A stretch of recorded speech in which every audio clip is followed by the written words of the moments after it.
Yesu ashimwe bene data. Tugiye kuganira ku ijambo ry'Imana. Uyu munsi tugiye kugira ibihe byiza nanone byiza cyane. Tugiye kuganira ku ijambo ijuru. Tuzi ko hariho isi ariko hakabaho n'ijuru. Tugiye kuvuga ku ijuru uyu munsi. Tugerageze kwinjira muri iryo jambo, turebe dufashijwe n'Imana, turebe ubusobanuro bw'ijuru icyo ari cyo cyangwa se ubwo ari bwo. Reka nsaba umukozi w'Imana abazasenga Imana, hanyuma dutangire mu izina rya Yesu. Kadusenge. Mwami Imana yacu, wowe ni wa mwanya mwiza, umwanya w'ijambo ryawe, ni umwanya utwungura, ni umwanya mwiza dukunda, ni umwanya twishimira. Mwami Imana rero tuje kuvuga ijambo ryawe nk'uko wabiduhamagariye muri iki gihe. Tuje duciye bugufi, tuje twiyoroheje cyane kuko ntabwo twizera gukiranuka kwacu, turi abantu buntu kandi turi mu isi yanduye. Niyo mpamvu dusabye Mwami kugira ngo mbere yo kwinjira mu ijambo ryawe ubanze utweze. Mwami Yesu, twogesha amaraso yawe yameneke ku musaraba Golgotha, ayo ngaza dukureho ubwandu bwose umwanzi yawe yaradushyizeho. Mwami udukorize ikara ryaka ku munwa, ku ngoro idafite umumaro byose tuba twaravuze, kugira ngo aka kanya Mana tubikoresho wishimira, utunyuzemo ijambo ryawe nk'uko wabiteguye. Tukubere ibikoresho uvuge Mana, uturinde kugabanya, uturinde kongera, ahubwo tuvuge ibyo ushaka kandi ushima. Tuguciriye bugufi rero, tuguhaye umwanya wa mbere muri iki cyicaro, nguze abayo uvuga, usobanura ubwoko bwawe Mwami, icyo ushaka ko busobanukirwa, kandi Mwami uduhe imitima ikingukiye kukumva, imitima yacu Mwami uyiharire, nukuri inyoterwe no kumva ijambo ryawe, amatwi yacu afunguke kugira ngo twumve icyo ushaka kutubwira muri iki gihe cya none. Urakoze rero Mana, tuguhaye umwanya wa mbere hano muri iki cyicaro. Nukuri uhora uri uwa mbere Yesu, izina ryawe riri hejuru y'amazina yose Yesu. Niyo mpamvu usabye kugira ngo uzufate umwanya wa mbere ahangaha, twebwe ducishwe bugufi. Nukuri ntaba ari twe, ahubwo izina ryawe ryo rishyirwa hejuru. Tuguhaye umwanya wa mbere, icyubahiro cyose kibi cyawe, byose tubisabye mu izina rya Yesu. Amen. Amen. Amen. Amen. Amen. Tugiye kuvuga ku ijambo byagombye gushimisha buri muntu wese. Amina. Kuko nk'uko tubizi hano mu isi ntabwo ari iwacu. Yego. Iwacu ni mu ijuru. Hano tumeze nk'abashyitsi, turabashyitsi cyangwa se turabagenzi, cyangwa se turi mu gihugu cy'amahanga, ariko iwacu ni mu ijuru. Nuba ko ubwenegihugu bwacu ni ijuru, ni iwacu. Ubwo rero kumenya amakuru y'iwacu no kuhakumbura ni uburenganzira bwacu, kandi ni na byiza cyane. Uyu munsi tugiye kuvuga ku ijambo ijuru. Abantu bari mu madini atandukanye basobanura ijuru mu buryo butandukanye, ndetse bikaba n'ikibazo kuko ubona hari abanyuranije cyane n'abandi. Ariko ijambo ry'Imana ryo ritubwira ko hariho ijuru abana b'Imana bazajyamo bakabana n'Imana iteka ryose. Nibwo tukwiye kuvugaho, kandi tukabivuga dushingiye ku ijambo ry'Imana. Pawulo nawe yigeze kuvuga ko, yirinze kuvuga ko ari we, ariko avuga ko hari umuntu ngo wagize gutya abona ageze mu ijuru rya gatatu, ariko nyuma mu by'ukuri yenzuye neza usanga ari we wivugaga. Ubwo nuba ko ijuru rya gatatu ribaho, ariko tugiye kubona ko hari ijuru nyirizina, aho Imana yicaye, aho Imana ifite icyicaro. Abateolojiye n'abandi bantu bamwe na bamwe bavuga ko hariho amajuru 7. Bakavuga ko ijuru rya gatatu nyine Pawulo yarivuzeho we, ariko bakavuga yuko ijuru rya gatandatu ariho Satani yaciriwe, cyangwa se ari ubu ngubu niho yicaye. Niko navuga ko Satani ubundi ntabwo abera hose icyarimwe. Satani afite ahantu mu ijuru rya gatandatu niho yicaye, ariko kubera ko afite abadayimoni benshi nk'uko twayivuze ubushize, atuma abadayimoni be abahaza misiyo ku buryo bajya hirya no hino kuko we ntiyabibasha ubwo, kuko naho ngaho navuga ko azirikiye, niho aboheye. Noneho hakaba ijuru rya karindwi, ari ryo juru Imana yicayemo, hariho icyicaro cy'Imana mu ijuru nyirizina mbese. Ari nabyo bisobanura yuko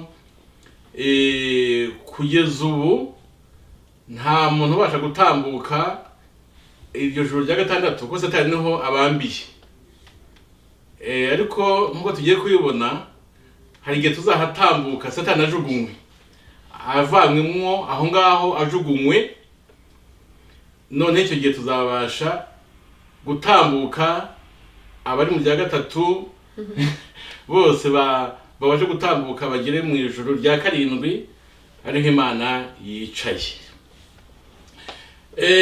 Aya magambo agenda tuganisha ku kumenya ibintu bimwe na bimwe, cyangwa se twashaka kumenya ibintu bimwe na bimwe.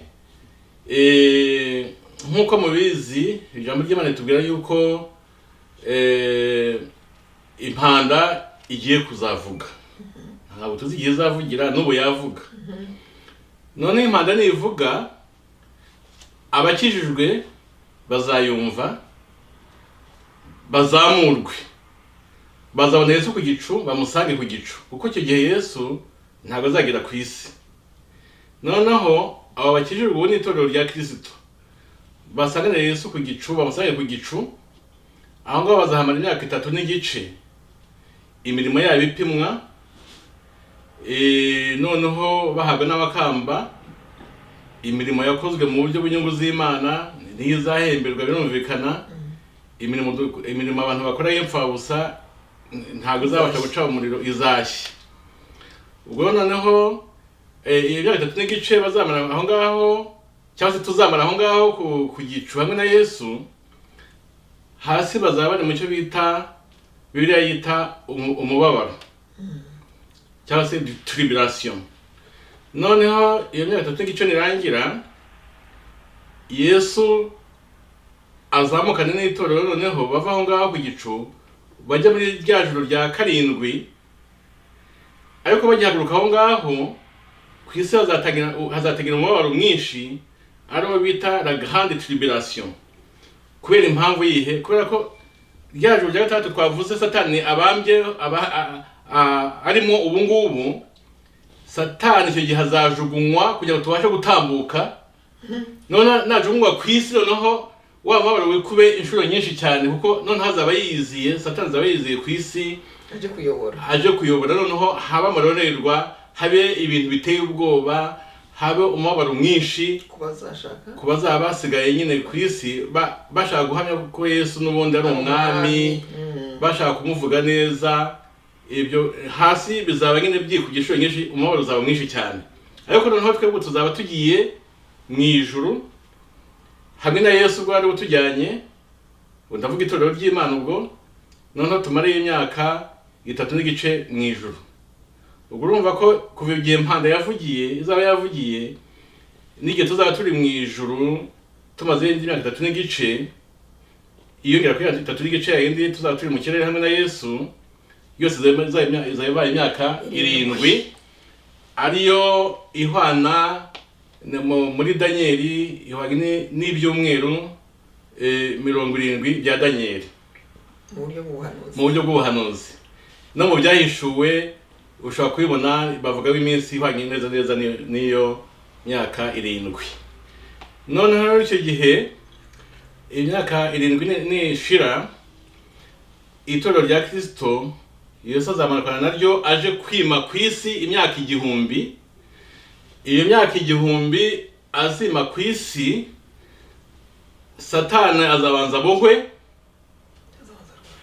Noneho namara kubohwa, isi itegekwe na Yesu muri iyo myaka 1000.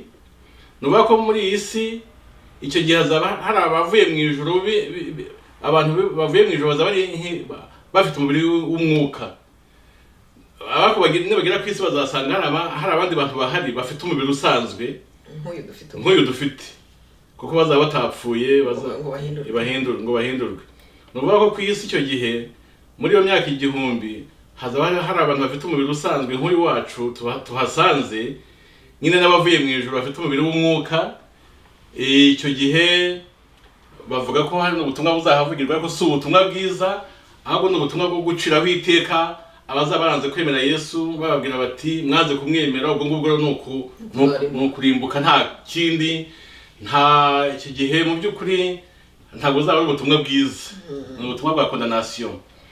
Ubwo rero noneho iyi myaka igihumbi irangiye mu bwami bwa Yesu, imyaka igihumbi irangiye, Satani ngo azarekurwa cyangwa se azabohorwa, noneho agaruke, ariko noneho afatanye n'abanzi b'Imana bose ngo batake cyangwa se barwanye Kristo n'itorero rye. Hazaba intambara ngo iteye ubwoba itarigize baho mu mateka, kuko Bibiliya ivuga yuko mu byahishuwe hari naho dusoma yuko ngo Satani ngo azatsinda abera, azamera nk'abatsinze. Oya, Bibiliya yanditse ko azatsinda, noneho ariko ubwo ntabwo azabatsinze bya burundu. Noneho Yesu noneho yigaranzure Satani, Yesu noneho atsinde burundu, Satani atsindwe burundu, Satani atsindwe burundu, noneho Yesu atsinde iyo ntambara izaba iteye ubwoba. Yesu koko icyo gihe tubone ko kabisa tutuburya Yesu wacu koko arakomeye. Yenda bazaba bataramwemera cyane nk'uko bikwiye kuba bingana, igihe bazavuga bati noneho turemeye kuba atsinze iyi ntambara imeze gutya, Yesu turemeye noneho. Ubwo rero imyaka igihumbi ishize, niyo ntambara imaze irangiye, nyine Yesu atsinze Satani burundu. Noneho Satani nyine n'abamukurikiye bose batagira igihano cyabo cy'iteka ryose. Satani bazatabwa mu nyanja yaka umuriro n'amazuku, n'abandi bose nyine bari inyuma ye. Noneho itorero rya Kristo rijye mu ijuru, risubire mu ijuru nyuma y'imyaka igihumbi hamwe na Yesu nyine.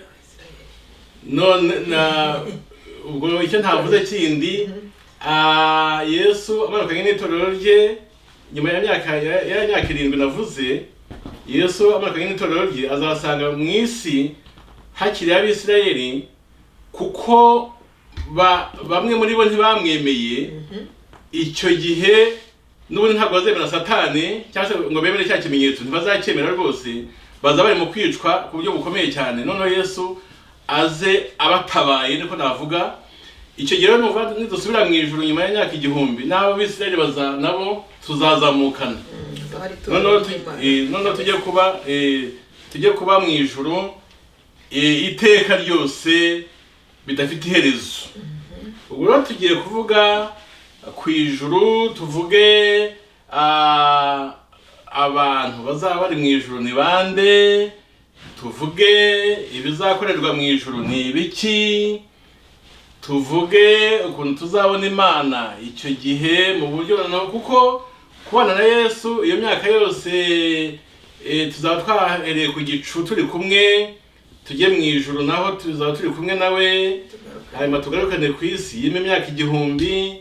Imyaka igihumbi irangiye dusubire mu ijuru.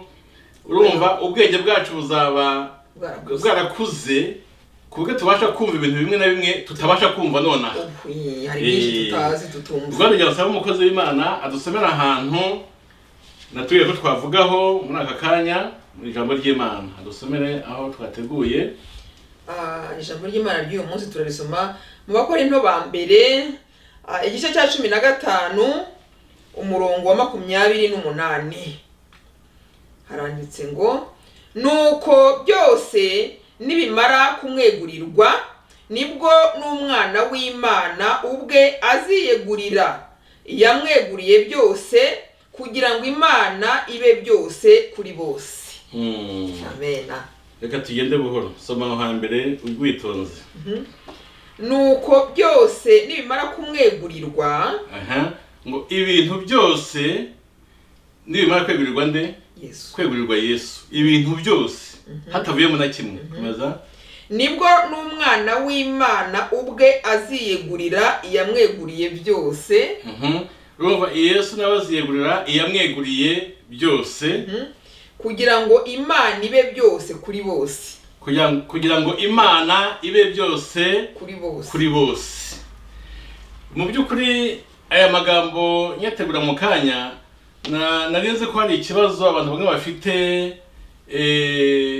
ku butatu bw'Imana. Ubundi Imana ni imwe.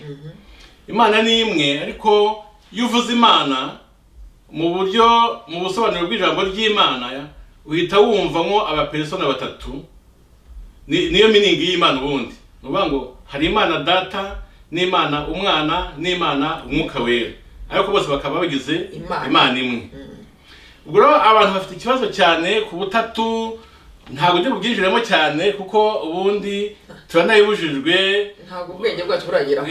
Kuko ubutatu bw'Imana, gushaka kumenya Imana nk'uko uzi umuntu, iyo ushaka kubyinjiramo cyane kuyimenya nk'uko waba uzi umuntu, bishobora kubera icyaha.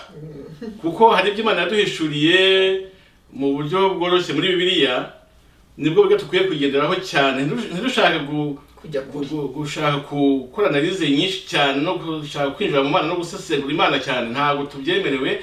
Ariko nibura tuzi ko hariho Imana imwe mu butatu. Ubwo impamvu bimeze gutyo ni iyihe? Imana ubundi ni imwe. Imana ni imwe. Yego. Imana ni imwe. Imana ni imwe. Amen. Imana mbere mu gihe cy'iteka ryose kera cyane, mbese ubwo navuga muri eternite, mu gihe kidafite iherezo, kidafite itangiriro, Imana yabonye ikibazo kizavuka nimara imaze kurema Lusuferi, ari we nyine wahindutse Satani. Umareka Lusuferi wahindutse Satani. Imana yabonye ukuntu Lusuferi azahinduka Satani, hanyuma agakoshesha umuntu. Noneho umuntu agakora icyaha. Umuntu yakora icyaha kuko Imana idashobora kwihanganira icyaha, Imana igahana umuntu. None Imana yahana umuntu, akaba agomba kurimbuka, kuko muri Ezekiel aravuga ngo ubugingo bukora icyaha nibwo buzapfa. Urumva ni ukuvuga ngo iyo ukoze icyaha mu buryo bw'Imana bihwanye no gupfa. Ntabwo Imana ishobora kwihindura ukundi. Imana niko iteye. No gukora ku mashanyarazi byazo bikunze yakozeho wafatwa. Ubwo rero noneho Imana ibonye ibyo byose, Imana isanga ko hakwiye gutegurwa uburyo bwo kuzacungura umuntu, bwo kuzatabara umuntu, bwo kuzakiza umuntu. Yego. Nibwo Imana mu buryo bwayo imwe yakoze ku buryo muri yo haboneka ubutatu, kugira muri ubwo butatu habonekamo umukiza uzacungura abantu, hanyuma habonekamo n'Umwuka Wera uzafasha abantu kubemeza iby'icyaha no kugira ngo bihane bakizwe mu gihe nyine Yesu arangije umurimo we. Noneho Imana ikora ku buryo mbere y'igihe kidafite itangiriro tutazi, Imana ikora ku buryo habonekamo abapersona batatu. Iyo gahunda rero imeze gutyo ni gahunda ikomeye cyane. Gahunda y'ubutatu bw'Imana dukwiye kuyubaha cyane, kuko niyo igaragaza uburyo bwo gukiza umuntu. Harimo uburyo Imana yateguye bwo gukiza umuntu. Kwa kundi bavuga ngo Imana ihagarara mu itangiriro ikareba mu iherezo. Kuvuga ngo byose yarabireba kuko bizagenda. Ni Imana itagira igihishwa, byose gahunda yose yarayibonaga. Kuko izi byose ihagarara mu itangiriro ikabona mu iherezo. Kuvuga ngo byose yarabibonye. Byose yarabibonaga. Noneho ubwo iyo gahunda imeze gutyo y'ubutatu igomba gufunkisiona kugeza gahunda yatumye ibaho irangiye. Ni ukuvuga ngo ni process. Ubu turi muri process, turi mu gihe n'igihe gifite itangiriro kikagira n'iherezo. Ubundi itangiriro icyo cyambere umurongo wa mbere avuga ngo mbere na mbere Imana yaremye ijuru n'isi. Ariko mbere yo kurema ijuru n'isi ntabwo Imana itubwira ibyabaye mbere yaho. Mu by'ukuri igihe cyatangiye, ahubwo icyo gihe hatangiye igihe. Imana iremye ijuru n'isi, hatangiye icyo bita igihe. Mbere nta cyabagaho. Ubundi yari muri eternite. Hari muri eternite. Mbere y'igihe hari eternite. Hari iteka ryose. Kubaho kw'iteka ryose mbere y'igihe. Ubu rero turi mu gihe. None igihe kizakomeza gikomeze kibeho igihe kigeze kuri ya myaka 1000 Yesu adusubije mu ijuru kubayo iteka ryose. Igihe kizahita kirangira. ngo igihe nacyo gifite igihe. Igihe gifite igihe. Igihe gifite itangiriro, gifite n'iherezo. Noneho dutangiye rero eternite mu ijuru, nyuma y'imyaka 1000 dusubiye mu ijuru hazaba hatangiye eternite, igihe kivuyeho. Yego.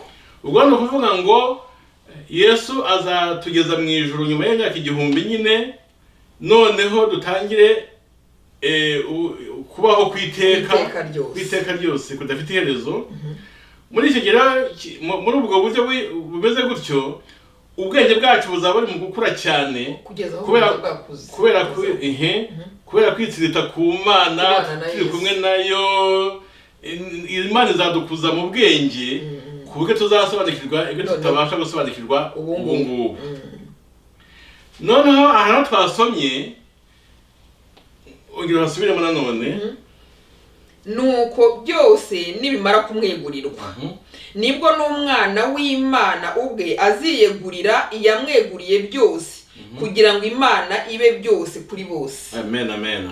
Urumva ko hazabaho faze, hazabaho igihe, kabyita igihe, hazabaho igihe Yesu nawe ngo yiyegurira iyamweguriye byose.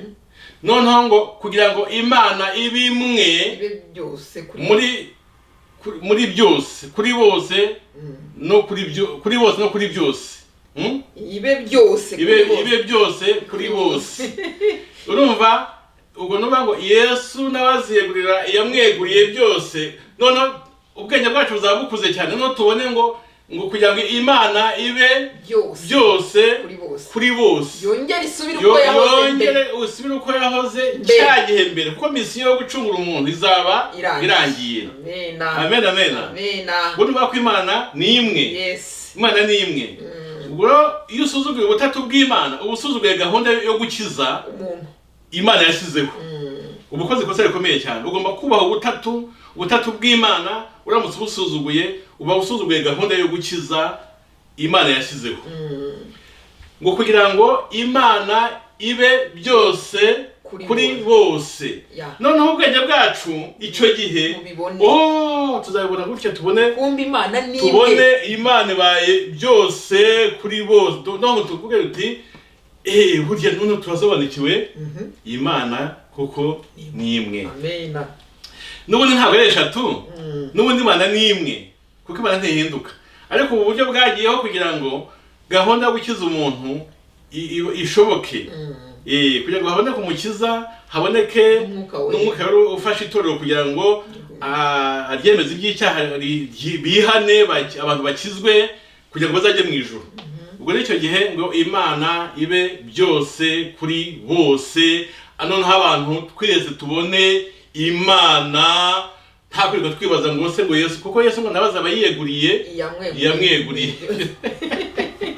Urumva ko icyo gihe bizaba bigeze ahantu ubwenge bwacu bukangutse, noneho dusobanukirwe mu by'ukuri nta mu kwemera kwacu nta kizaba gihindutse, kuko Imana ni imwe n'ubundi.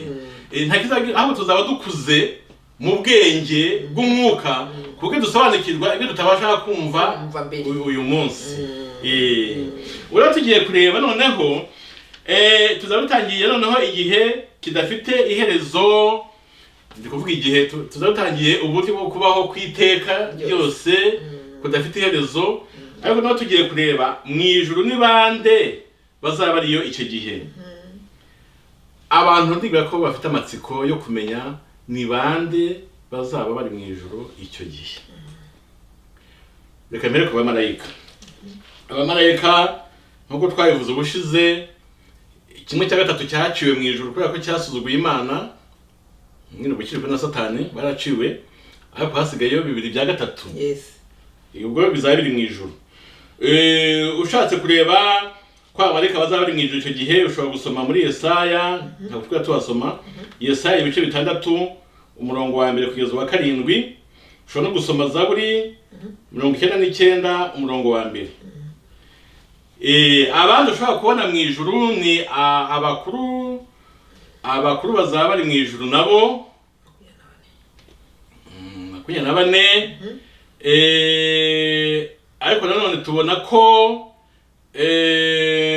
hari n'abavuga nanone ko hazaba hariyo nyine mu buryo budasanzwe bari abantu bari bayoboye 12 bari bayoboye ubwoko bwa Isirayeli, nabo bafite umwanya udasanzwe mu ijuru, nabo bitwa abakuru.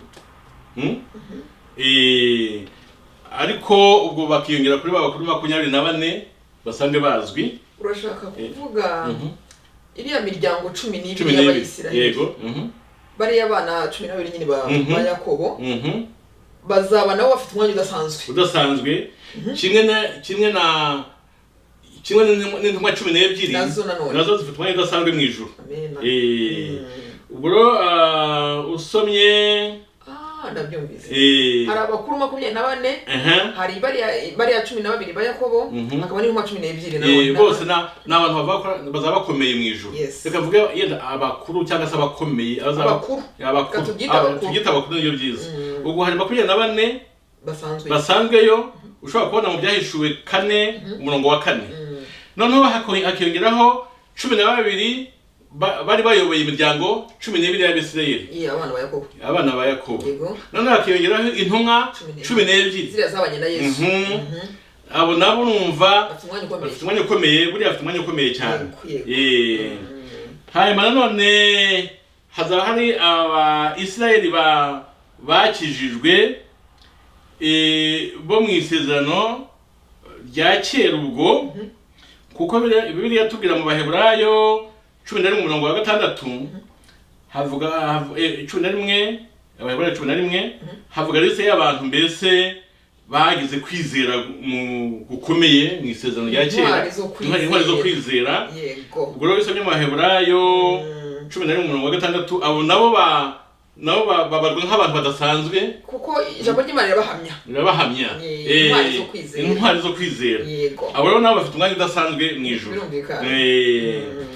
Ubwo none hakaza ikindi cyiciro cy'itorero rya Kristo. Itorero rya Kristo rero rigizwe n'abemeye Kristo, abamwizeye nk'umwami n'umukiza, batari Abisirayeli, ariko n'Abisirayeli bamwizeye gutyo nabo bose babarirwa mu itorero rya Kristo. Yego. No kuvuga ngo Abayisirayeli mu by'ukuri tubazi nk'ubwoko bw'Imana, kandi bo uko byamera kose nta kibaka uwo mwanya. Ariko badashaka kubaza, no kuvuga ngo noneho bari nk'ibice bibiri. Hari abemeye Yesu nk'umwami n'umukiza w'ubugingo bwabo, hari n'abandi batamwemeye, ariko ntibibabuze nanone ko ubwoko nyine bwari bwaratoranijwe. No kuvuga ngo mu ijuru bazaba bari mu byiciro bibiri Abayisirayeli. No kuvuga ngo mu ijuru itorero rya Kristo rifite umwanya udasanzwe. Yego. No kuvuga ngo abizeye Yesu umwami n'umukiza bitwa itorero. Yego. Umugeni wa Kristo. Ubwo uwo mugeni wa Kristo uboneka mu batari Abisirayeli, none ukaboneka no mu Bisirayeli bizeye Yesu. Yego. Kuko abatamwizeye, Abisirayeli batizeye Yesu, bafite isezerano ryo kuzaba mu ijuru nabo, ariko ntabwo bazabitwa itorero. Itorero rifite umwanya udasanzwe, umwanya ukomeye cyane mu ijuru, ku buryo mbese bazaba n'umugeni. Urumva hazaba hari umukwe umwe n'umugeni umwe, abandi ni nk'abatashe ubukwe.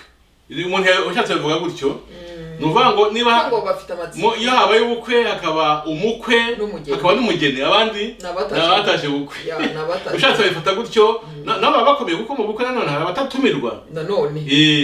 Nuvuga ngo abo ngabo bazabagira ubuntu ko nabo batumiwe muri ubwo bukwe, ariko batari umugeni. Nuvuga ngo umukwe n'umugeni. Itorero ryakowe amaraso ku abo ni abantu rero bakomeye cyane. Nuvuga ngo itorero rya Kristo rifite umwanya ukomeye cyane mu ijuru, ko mu ijuru bazaba ari ubukwe bugizwe n'umukwe nyine n'umugeni. Abandi nabo zabatashe ubukwe, bari kureba bafite amatsiko umugeni wa Yesu. Kandi nawe mutekereze umugeni mu bukwe ntaba yubashywe. Ubwo rero n'ibindi byose mushobora gutekereza nk'ubukwe, mugerageze kureba isura y'ibyo bintu. Umugeni azaba akomeye cyane n'umukwe wenyine. Umukwe nyine urumva ni wenyine ubukwe. Hanyuma umugeni nawe akaba yagize amahirwe yo kuba yarakowe, ko amaraso ya Yesu, azaba afite amahirwe nawe akomeye cyane, ari n'umwanya ukomeye cyane mu ijuru. Hanyuma tubona yuko mu ijuru hazaba hariyo ngo n'amoko menshi. Yohana yavuze ko yabonyeyo ntarwa kuri Yohana reka mvuge muri Zefaniya ibice 3 umurongo wa 20. Noneho ukazana no mu byahishuwe ibice 2 umurongo wa 13, aho hose hatwereka yuko mu ijuru hazaba hari abantu bavuye mu moko menshi. Kandi urumva iyo bavuga amoko menshi, akenshi burya nyine ni abantu bavuye mu bihugu bitandukanye, mu ndimi zitandukanye, ariko bose bazaba bafite ubumwe kuko bazaba bari mu ijuru nyine, bahuzwa nyine bahuzwa n'amaraso ya Yesu. Uretse Abisiraheli bafite umwihariko, ariko abandi bose bazaba bafitanye isano y'amaraso ya Yesu. Usomye no mu byahishuwe ibice 7 umurongo wa 9, nabwo ushobora kubona nyine ayo moko yose avugwa mu ijuru.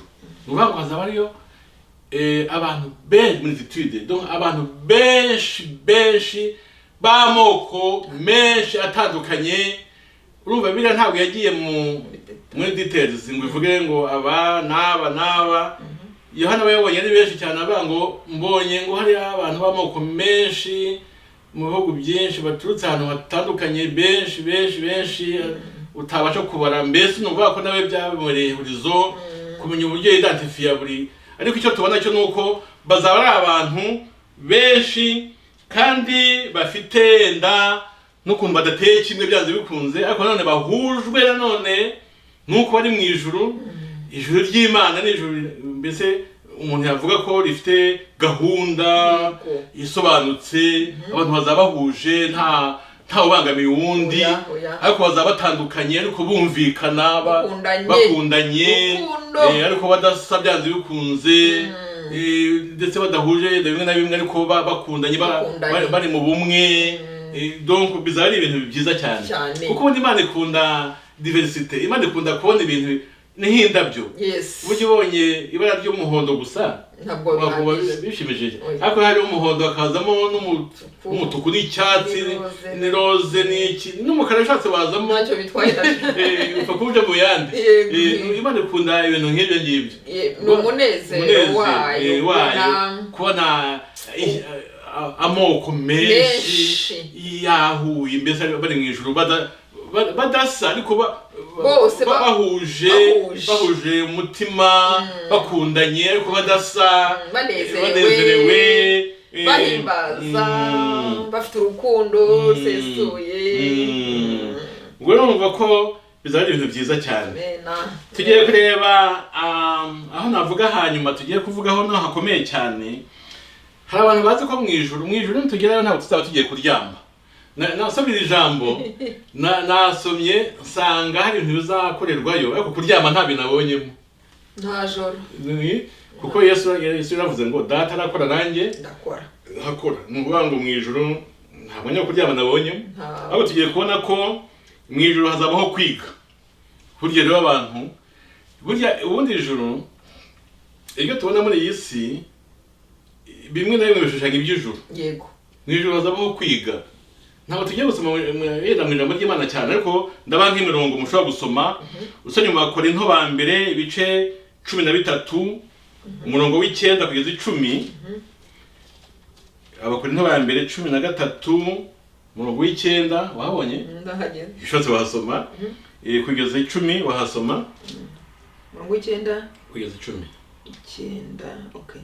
Kuko tumenyaho igice kandi duhanuraho igice, ariko ubwo igishyitse rwose kizasohora, bya bindi bidashyitse bizakurwaho. Urumva ko ngo tumenyaho igice, ntabwo tuzara tuzi igice gusa.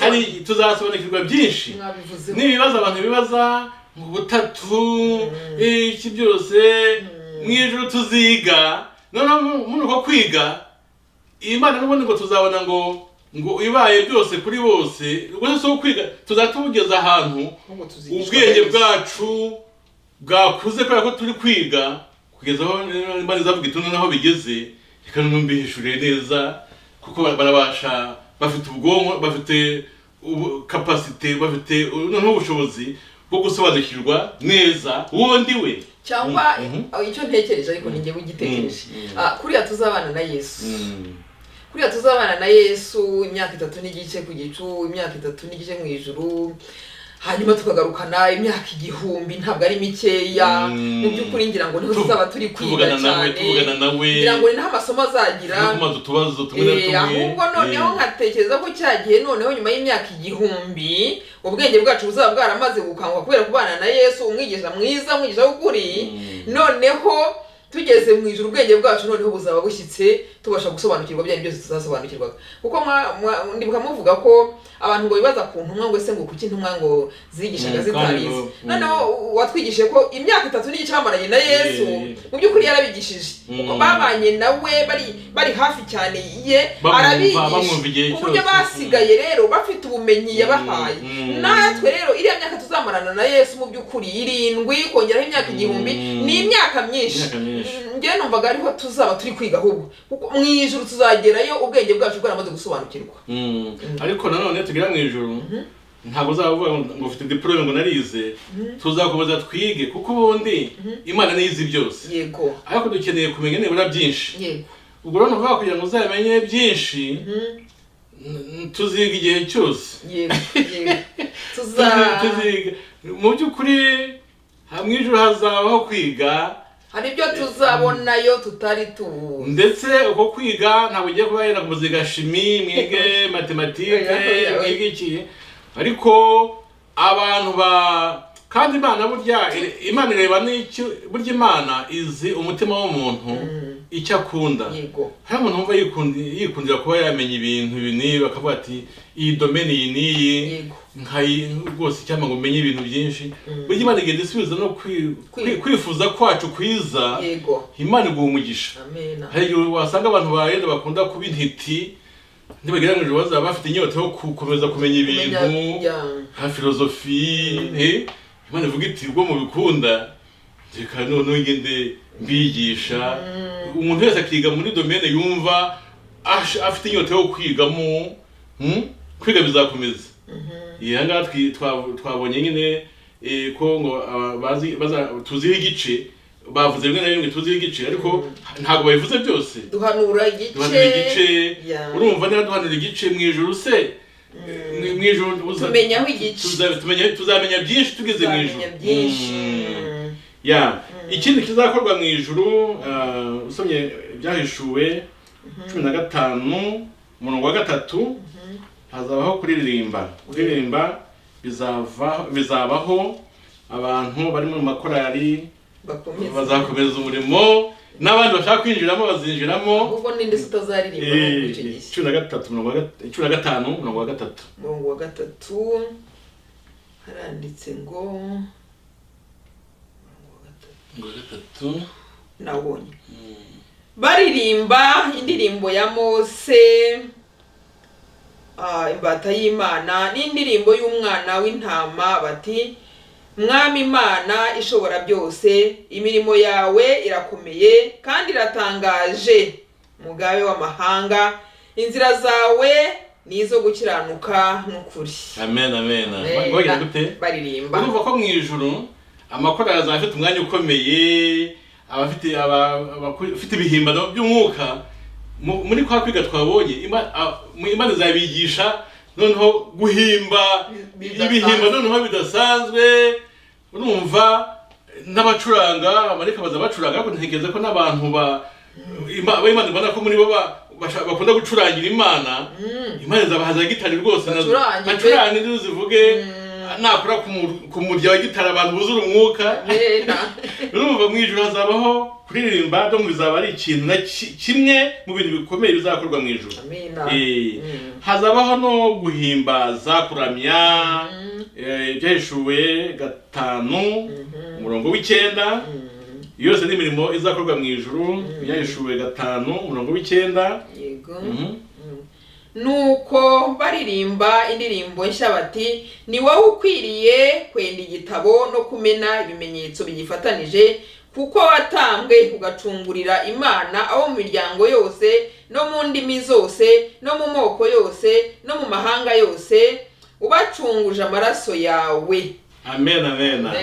Urumva ibihimbano bishya guhimba ibihimbano bishya, ibihimbano by'umwuka, amakorasi ashyushye, mbega ibintu bizaba ari byiza we.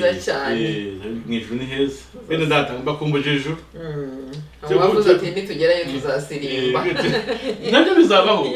Ntabwo Imana yakwima gusirimba ubikunda, wagezeyo Imana ikabikundamo kubikunda, izabiguha rwose. Soma nawe Ibyahishuwe 22 umurongo wa 3. 22 umurongo wa 3.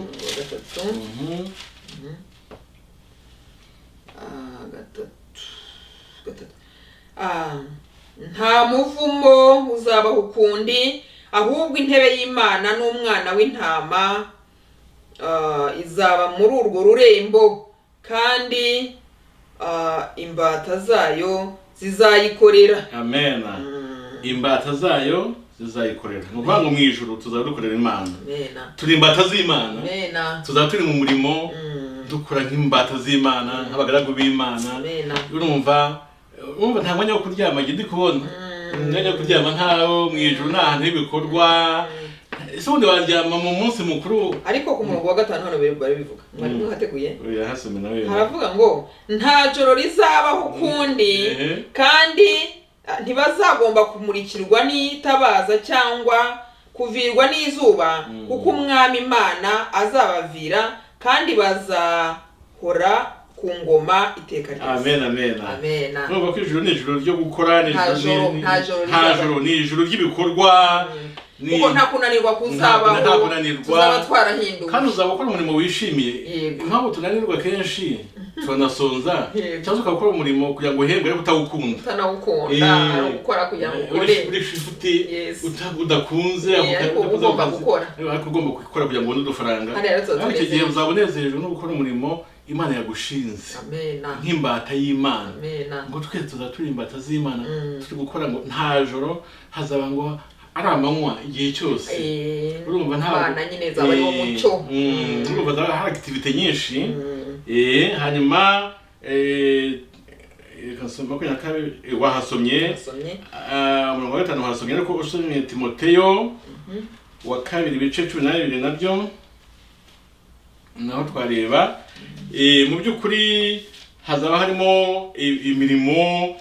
Timoteyo wa 2 ibice 2 umurongo wa 12. Timoteyo wa 2 ibice 2 umurongo wa 12. Urumva ko mu ijuru hazaba harimo akazi, abantu bazaba bakora imirimo nk'abagaragu b'Imana, kandi bishimiye imirimo bari gukora, bavuga bati mbega imirimo myiza, mbega gukora Imana ukora ari byiza. Ibice 2 umurongo wa 12.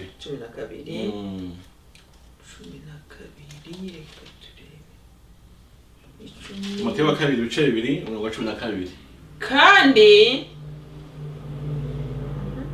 Kandi nitwihangana tuzimana nawe, naho nitumwihakana nawe azatwihakana. Kandi nubwo naho ngaho tuzimana nawe. Nuvuga tuzaba dufite umwanya w'ubuyobozi, tuzaba turi abayobozi. Kwimana nawe nuvuga kwima, kandi twihangana tuzimana nawe. Nuvuga ngo Imana izaba nyine yimye ku ngoma, ariko ntabwo turi ibikomangoma. Nuvuga ngo nitwihangana ntabwo tuzaba turi abayobozi. Kwima urumva ni ubuyobozi. Nashaka kuvuga ubuyobozi mbese. Ni ukuvuga ko mu ijuru hari imirimo izaba ikorwa nk'ubuyobozi. Hazaba bazaba bakora nk'abayobozi. Ni ukuvuga ngo mu ijuru hari imirimo myinshi. Gufatanya n'abandi. Matayo 16 umurongo wa 3.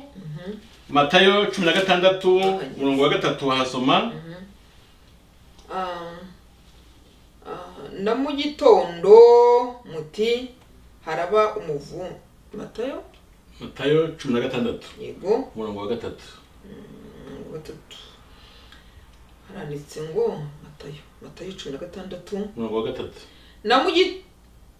Na mu gitondo muti haraba umuvumbi, kuko ijuru ritukura kandi ryirabura. Muzi kugenzura ijuru ko risa, ariko munanirwa kugenzura ibimenyetso by'ibihe.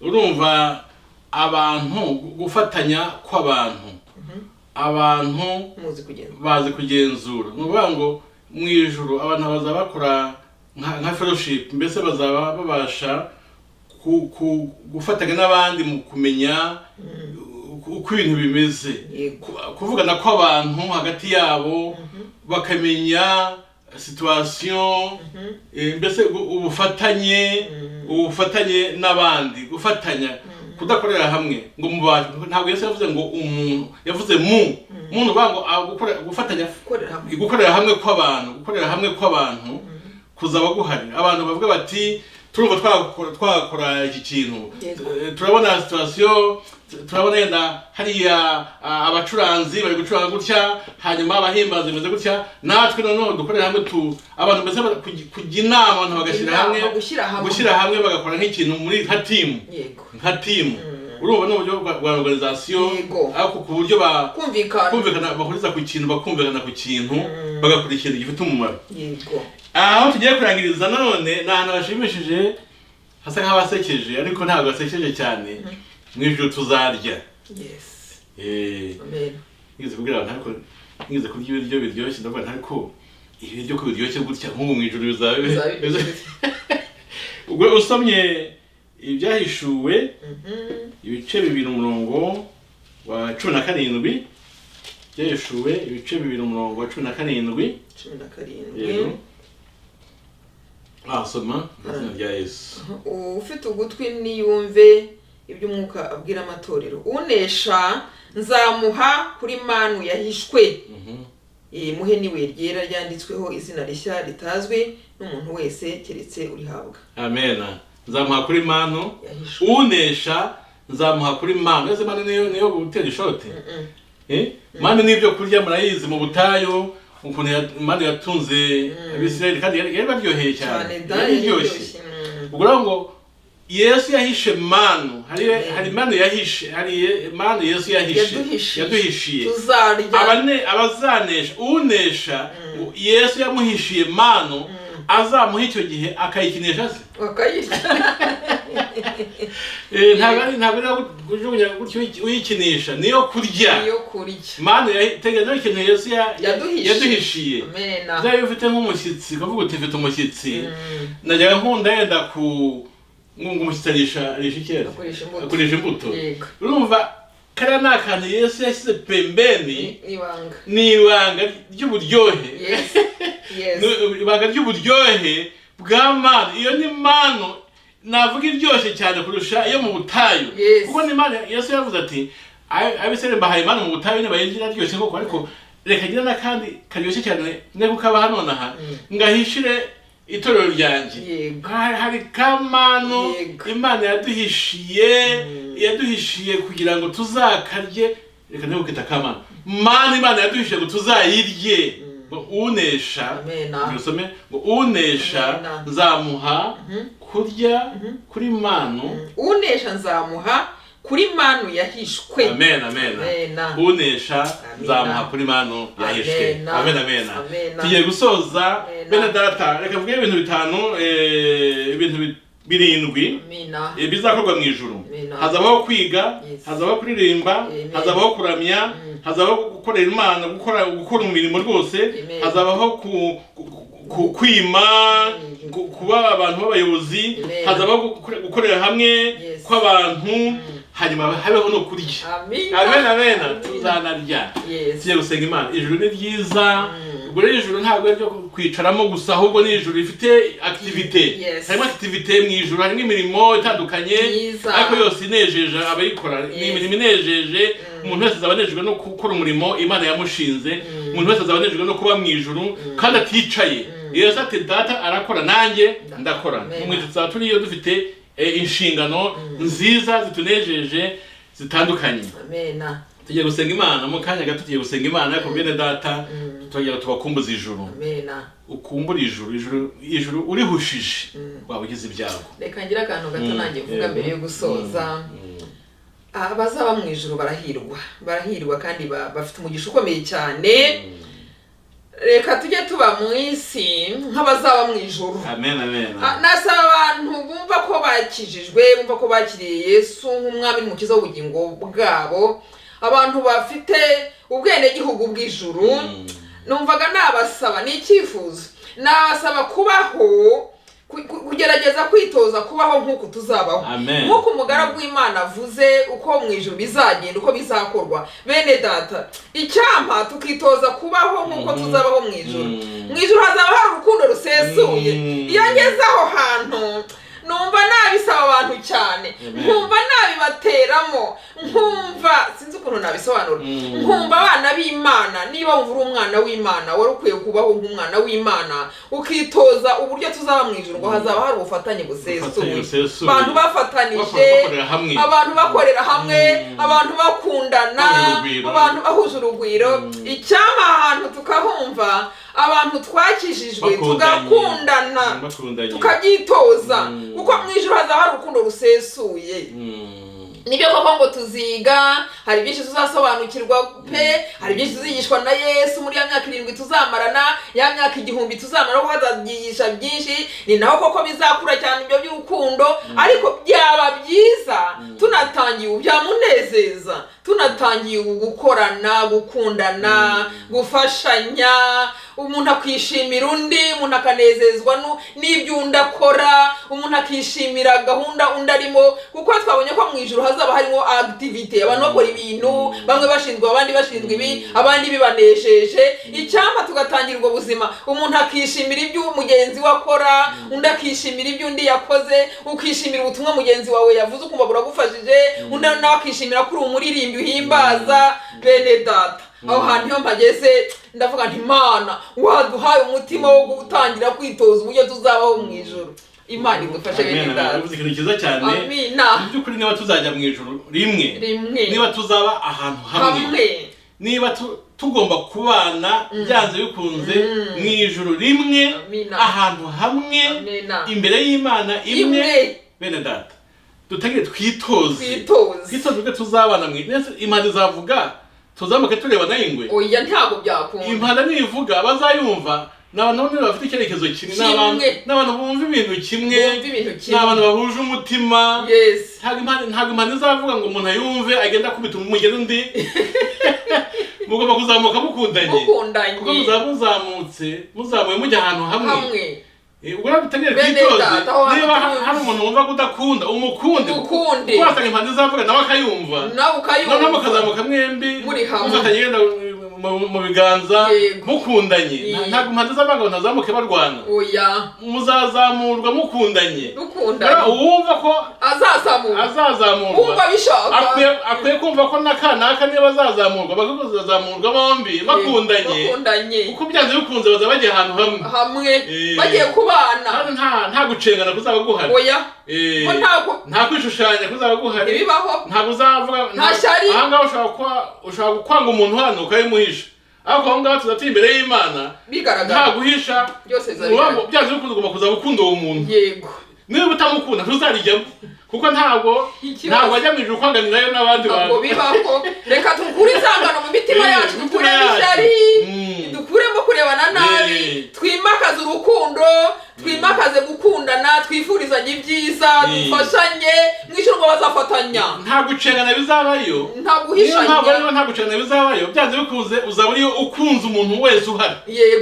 Kuba uzamubona imbere yawe uzaba umukunze byanze bikunze. Ubwo itoze, tangira witoze gukunda uwo ari we wese, kugira ngo hari Imana nivuga akayumva, nawe uzabashe kuko ntiwayumva ugimufite muri mind nk'uwo wanga. Kugira ngo ni igihe cyiza cyo kwihana no kugira ibintu bibi dukura mu mitima yacu. Twitegure, dutangire kwitegura. Iri jambo ntabwo tuzi impamvu rije, ntabwo tuzi igihe impande izavugira, ntabwo tukizi. Tuzazamuka duhuje umutima, tuzazamuka turi umwe, tunezerewe. Byose yavuze ngo ab'isi bazabone muri umwe mukundanye, nibyo bizamenyesha ko muri abana b'Imana, muri abigishwa banjye. Tuvuga ngo tugomba gukundana, kugira ngo Imana izavuge dukundanye tuzamukane, abafitanye ibibazo mu bikemure kugira ngo tuzazamuke dufatanye runana urukundo. Ntabwo uzazamuka ufite umuntu muhanganye mu bazamuka oya, ntabwo uzazamurwa hari umuntu uri kuzamurwa none hirya muhangana, ntabwo byakunda. Ubwo rero niyo mpamvu navuze ngo mu rwawe ruhande kunda abantu bose uzazamuka, abangana ibyo birabareba. Niba hari uwo wanga ntabwo uzazamurwa umwanzi kandi nawe yahamagawe. Ikibazo gikomeye. Imana dufashe aho hantu twitoze gukundana, ko tuzazamurwa turi mu rukundo, tuzazamurwa dukundanye, tuzazamurwa nta rwikekwe. Njya mbivuga ngo urwo rukundo rw'abana b'Imana turwanduze n'abandi, ariko urukundo rurandura n'abandi nabo batwigana, tugerageze ko Imana nivuga rukundo reka dusenge. Mwami Imana turagushimye kubw'ijambo ryiza utubwiye, ijambo ridukumbuje ijuru. Iri ni ijambo ryiza ridukumbuje gakondo yacu, aho dufite ubwenegihugu bw'ijuru. Iri jambo ni ryiza rirahadukumbuje, ritweretse ababayo, rikatwereka ibizakorerwayo. Mbega ijambo ryiza, mbega ijambo ryiza. Hazabayo abantu bafite urukundo, ibyo nabyo urabitwibukije. Icyampa tukitoza urukundo rusesuye, urukundo rutagira uburyarya, urukundo tukarwitoreza Mwami, kuko mu ijuru nirwo ruzaturanga. Ubidushoboze rero Mana, ishurira abantu Mwami iby'ijuru kugira ngo babashe kugira ngo Mwami barikorere n'ukuri, bagire byinshi bahindura kugira ngo tuzaribemo. Urakoze rero kubw'ijambo ryiza ritubwiye, urakoze kudukumbuje ijuru, urakoze Mana ko utweretse ibyiza byaho, ngo nitugere tuzasobanukirwa. Erega ngo ubu tumenyaho agace, duhanura agace, tugasobanukirwa agace, ibintu byose ni ibice, ariko ubwo tuzagera mu ijuru Mwami byose bizaba byuzuye, mu ijuru tuzaba twuzuye, mu ijuru tuzaba dusobanukiwe Mwami ibintu byinshi cyane. Urakoze kubw'ijambo ryiza tubwiye Mwami. Reka Mwami rigire icyo rikangurira abantu, reka uriherekeshe imirimo n'ibitangaza. Mwuka wera akomeze kurisobanurira abantu, kandi abantu baryumve barisobanukirwe. Ni ukuri ukomeze gukora kuko uri Imana, urakora kandi uzakomeza ukora igihe cyose. Uri Imana itagisinzira, uri Imana idahunikira, wahumbye rimwe twashira. Turagushima Mana ko utubereye maso, komeza rero kuturinda Mana mu gihe tukiri mu isi, mu gihe tutarahindurwa. Ukomeze kuturindira muri iyi si, dukora ibyiza, dukomeza kwirimbisha nk'umugeni wirimbishiriza umukwe. Urakoze Mwami wacu, urakoze mutanga bugingo, no gukomeza kuba ku ruhande rwacu, ukomeze gushyigikira umurimo wawe. Byose tubisabye mu izina rya Yesu. Amen. Imana ibahe imigisha bene data mu izina rya Yesu. Amen.